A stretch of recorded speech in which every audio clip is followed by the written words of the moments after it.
Coming up on Carolina News, it's one of the busiest times of the year, so what does that mean for your travel plans?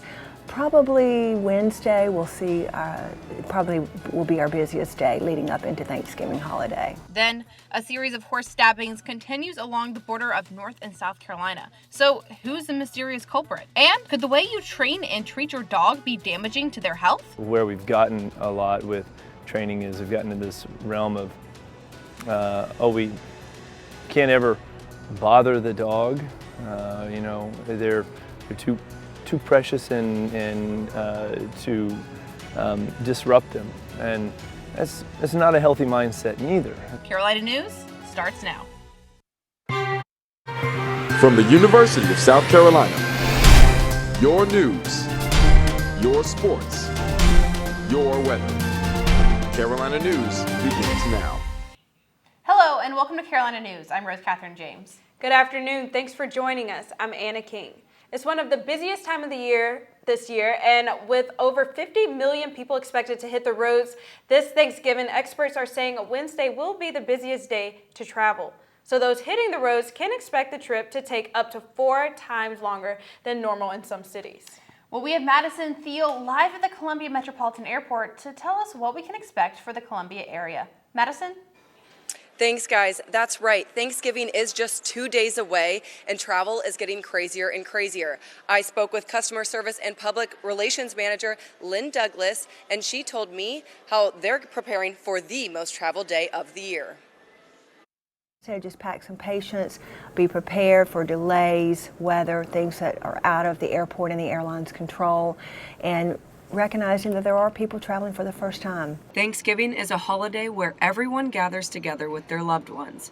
But in order to do so, first comes traveling. Whether by car or plane, everybody is trying to get to their final destination safely and in a timely manner. Don Banks from Xenia, Ohio, is one of 55 million travelers who came to meet his family this Thanksgiving week. Visiting my daughter and her husband and family. They live in Augusta, Georgia, and they drove out here to pick me and my wife up.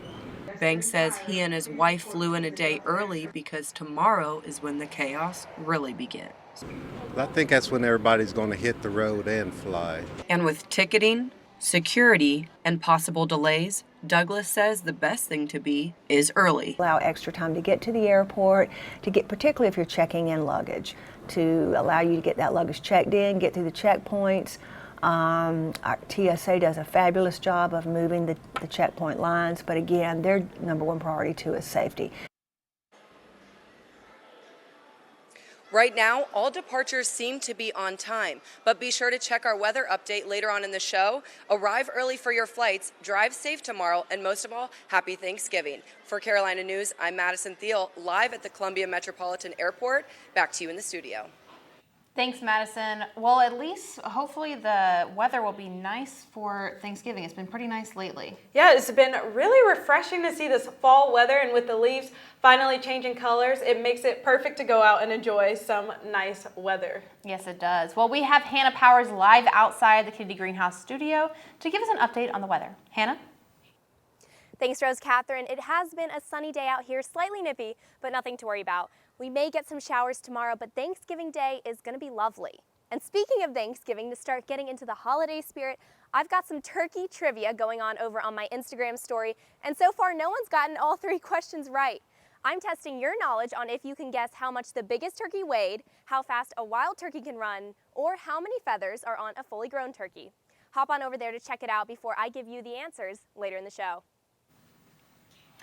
As we said earlier, travel will be delayed for South Carolina residents, but for people in other parts of the country, it could be an even bigger nightmare. The National Weather Service is warning travelers out west of a huge winter storm that will affect their ability to get where they need to go. The storm will affect tens of millions traveling by both road and air, ranging from California to Michigan. We just received breaking news that there will be a press conference tomorrow morning about the 2 deaths at Allen Benedict Court from carbon monoxide poisoning earlier this year. Since then, 5 lawsuits have been filed against the Columbia Housing Authority. We will keep you updated as the story progresses. A lot of kids in the Carolinas had their Thanksgiving earlier this year. Carolina Panthers quarterback Cam Newton threw his annual Thanksgiving Jam last night, where he fed over 1,300 underprivileged kids and their families. This was the quarterback's first large-scale public appearance since being listed out for the season, and this was the 8th year he's hosted the event. The South Carolina Department of Transportation has completely changed their plans on how to revamp the interchange between I-20 and I-26. After receiving only one bid to complete the entire $1.5 billion project, the 12-mile stretch of road will now have 5 separate areas available for contractors to bid on. Bidding will begin in 2020, and the project is expected to be completed in 2029. A man who was found dead inside a home off Clark Street on Monday has been identified. Delian Knack Somerset died from a gunshot wound to the torso. Columbia police responded to a 911 call Monday around midnight and found him lying dead on the floor. Investigators are working to determine if surveillance video in the area was able to capture potential suspects. If you have any information about the shooting, you're asked to call Crime Stoppers at 1-888-CRIME-SC. The South Carolina Highway Patrol is asking people to limit distractions behind the wheel this Thanksgiving week, as they expect thousands of drivers to use the state's highways and interstates. Highway Patrol will be out in full force starting tomorrow. The House is also thinking of reintroducing a hands-free bill to South Carolina. This would ban using a wireless device like a cell phone behind the wheel unless you're using an earpiece or watch that can use your voice. Similar bills in the neighboring states like Georgia have seen positive effects. The Columbia Police Department is investigating a shooting in northeast Columbia that happened early this morning off the 800 block of Rosedale Arch. This shooting was down the street from the Richland Library's North of Main location. The victim is believed to have non-life-threatening injuries, and the shooting is also not expected to affect school drop-off. Horses have been another target for violent attacks, and there's a controversy across the upstate and into North Carolina that has some horse owners suspicious. McKenna Cieslak has more. At least 5 mysterious horse injuries have occurred across the Carolinas in the past few weeks, causing major controversy over who or what is doing it. 22 years. She was my son's horse. We got her when he was 5. One horse in Spartanburg, Sarah, suffered multiple wounds, including slashes to her back hind legs and a severe puncture to her lungs, which ultimately led to her death. Owner Craig Howell tells me that his wife was the first to find Sarah, and her first thought was some kind of animal. And her first thought was, some kind of animal had got a hold of her or something, because who would think, this was some kind of intentional something. But the wounds on his horse raised questions. Being in livestock, being around livestock and seeing livestock that animals have got a hold of, dogs and coyotes, I knew right off front this is something that ain't right. Now, some of the horses that were injured in the same areas were also injured in the same spots on their body. The wounds happened along the lower half of their body on down to their hind legs. As concerns rise among local horse owners, others are claiming that it's not human, but hog. A nearby equestrian farm says they've had a similar incident happen to them with surveillance photos capturing a wild hog as the culprit to their horse's injuries. Still, criminal activity is not being ruled out, and the South Carolina Law Enforcement Division services have been requested and are now opening an investigation. We are partnering with those counties along with the Department of Natural Resources, and we are also looking and working with veterinarians in the area to investigate this matter. As for now, Howell is offering a $1,000 reward to anyone who has any information that leads authorities to an arrest. For Carolina News, I'm McKenna Cieslak. Sarah and Friends Reward Fund has been set up due to concerned citizens wanting to contribute and increase the original reward of $1,000. Donations can be made at Cescom Bank locations in North or South Carolina or mailed to 1111 West Poinsett Street, Greer, South Carolina 29650. South Carolina's Attorney General has announced that one of the state's biggest industries will be joining the fight against human trafficking. The South Carolina Human Trafficking Task Force and South Carolina Restaurant and Lodging Association will work together to end the institution in the Palmetto State. The association will assist law enforcement by helping identify trackers eating in their restaurants and staying in their hotels or motels. The board of the SCRLA says they are excited to be a part of the solution. The job of police is to protect and serve everyone. Kershaw County deputies took this to heart when they escorted mother Ashley Thomas and her baby to the hospital when it was unclear that an ambulance would make it in time to help the child. Once the deputies got Thomas to the hospital, they stuck around until they were sure her baby was okay. Coming up next on Carolina News, a new study has come out involving the effects different kinds of training has on dogs. What works and what doesn't. Stay tuned after the break. My little girl loves to play outdoors. It's just too hard to keep her inside.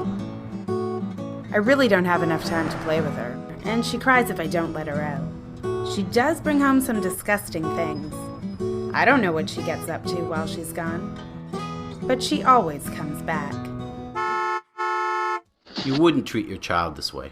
Why is it okay for your cat? Please, be responsible. Keep your cat indoors.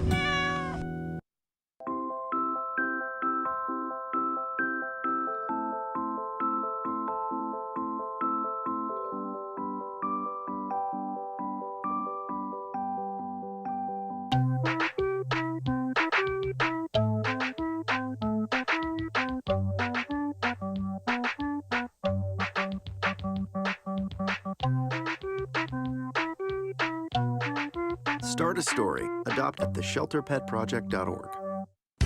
Welcome back to Carolina News. The way you trained your dog may be detrimental to their health. Negative training methods prove to have bad effects on their well-being. Caroline Wolf looked into what methods dog owners and trainers use. Oh. New research says punishment-based training on your dog could be bad for their health. Aversive training, also called punishment, is when the dog doesn't receive a reward for doing a task. Kelly Hobbs has owned several dogs and believes negative reinforcement should only be done in small doses.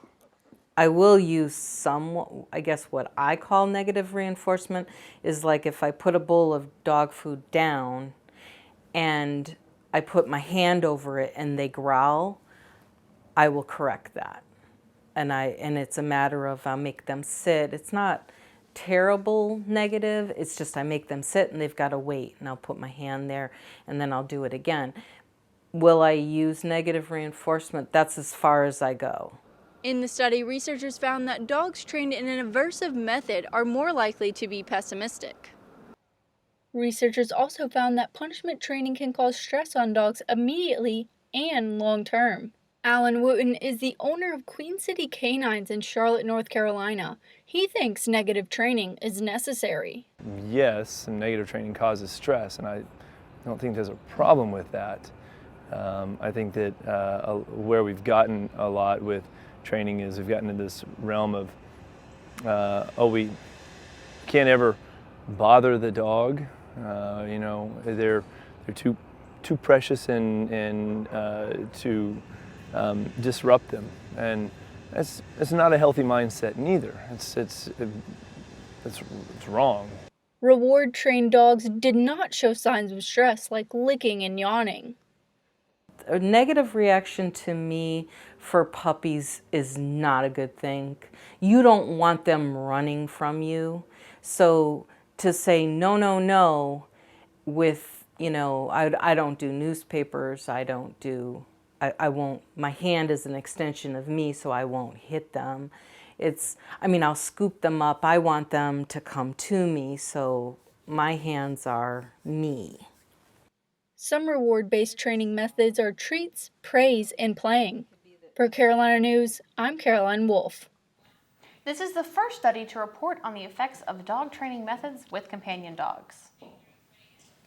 A 63-year-old man in Germany has died from a rare infection after being licked by his dog. At first, the man reported flu-like symptoms and later developed severe sepsis, skin bruising, and skin discoloration. The man was treated in intensive care by his health problems, but his health problems continued and he died from multiple organ failures. Doctors urge pet owners to seek urgent medical care if they experience unusual symptoms after being licked. And be sure to watch out for these recalled foods in your fridge and pantries ahead of preparing Thanksgiving dinner. There have been a number of foods recalled, such as romaine lettuce, certain raw pork products, and blackberries. If you have any of these products, be sure to check the USDA website and ensure they are okay. The Palmetto Bowl is just a few days away, and crowds gathered last night at the Green Street Intramural Fields to celebrate the annual Tiger Burn. But when most people watch the Clemson Tiger go down in flames, they aren't thinking about how they went up. Mike Rogers talked to the students who built the Tiger. It doesn't look like the face of a mascot favored by over 3 touchdowns, but those odds won't dampen the Columbia crowd's enthusiasm for the Tiger Burn.